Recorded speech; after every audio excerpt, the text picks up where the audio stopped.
Another question, galing sa isang member ng ating FB group.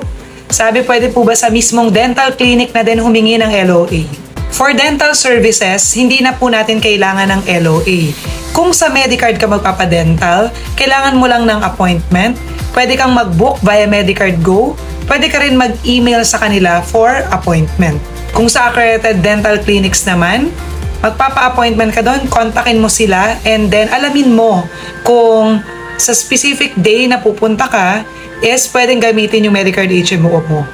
Because based on my clients' experiences, may mga araw lang na pinipili, minsan TTHS lang sila tumatanggap ng HMO, so para sure bago ka pumunta.